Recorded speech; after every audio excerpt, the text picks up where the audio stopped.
شہزادہ داؤد، ٹائٹن آبدوز اور سورہ نور، آیت نمبر 40۔ اوشن گیٹ 2021 سے ارب پتیوں کو سمندر کی تہہ میں 3300 میٹر نیچے ٹائٹینک کے ملبے کی سیر کرا رہی ہے۔ ٹائٹینک کا ملبہ 1985 میں دریافت ہوا اور اوشن گیٹ نے 2021 سے دنیا بھر کے عمرا کو اس کی سیر کرانی شروع کر دی۔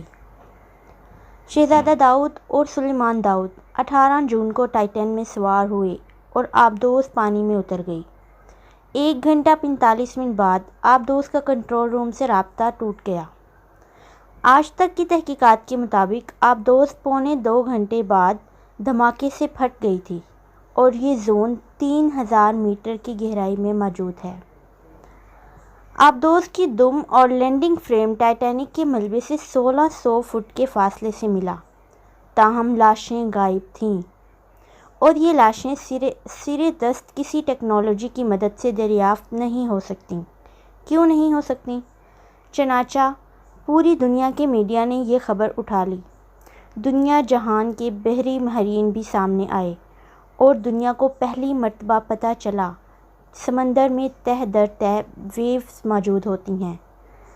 ایک ویو کے بعد دوسری ویو اور دوسری کے بعد تیسری ویو آتی ہے اور یہ سمندری بحریں سمندر میں سناٹا اور اندھیرا کرتی چلی جاتی ہیں۔ سمندر میں 2 گھنٹے گہرائی میں سفر کے بعد پانی میں اندھیرے کے ایسے گہرے بادل چھا جاتے ہیں کہ جنہیں لفظوں میں بیان نہیں کیا جا سکتا۔ کیوں؟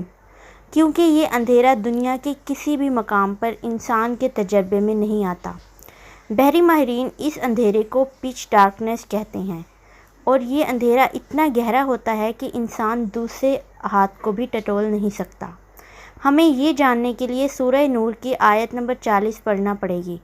اللہ تعالیٰ نے اس آیت میں مڈ نائٹ زون اور پچ ڈارکنیس کے بارے میں بتایا ہے، جس کا ترجمہ کچھ اس طرح ہے: یا جیسے ایک گہرے سمندر میں اندھیرا ہو، موجوں کے اوپر موجیں اٹھ رہی ہوں، اوپر سے گہرے سیاہ بادل چھائے ہوئے ہوں، اوپر تلے بہت سے اندھیرے ہوں اور اگر کوئی اپنا ایک ہاتھ نکالے تو وہ اس کو بھی نہ دیکھ پائے۔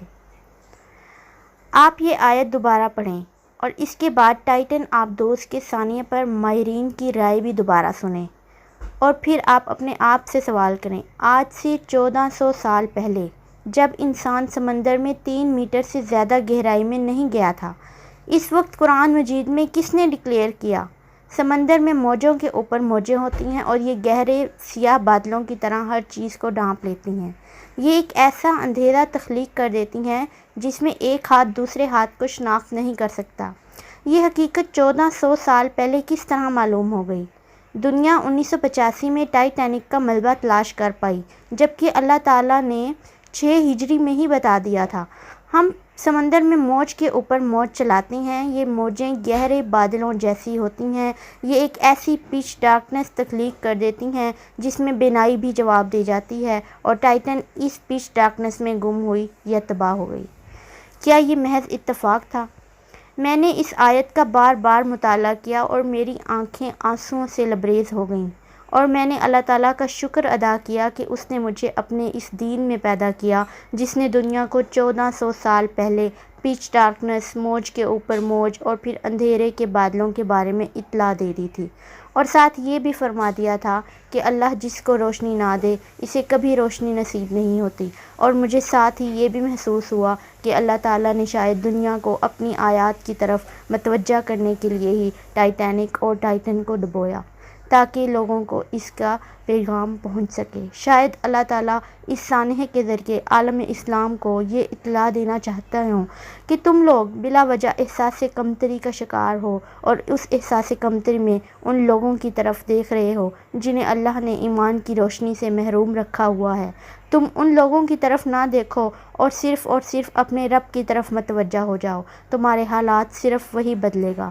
اللہ پاک ہمیں اپنے ایمان کے ساتھ کھڑے رہنے کی توفیق دیں۔ آمین ثم آمین۔ ویڈیو اگر آپ لوگوں کو پسند آئی ہو تو اسے آگے ضرور شیئر کیجیے گا، ہو سکتا ہے کہ آپ کے ایک بار شیئر کرنے سے کسی تک یہ پیغام پہنچ سکے۔ جزاک اللہ۔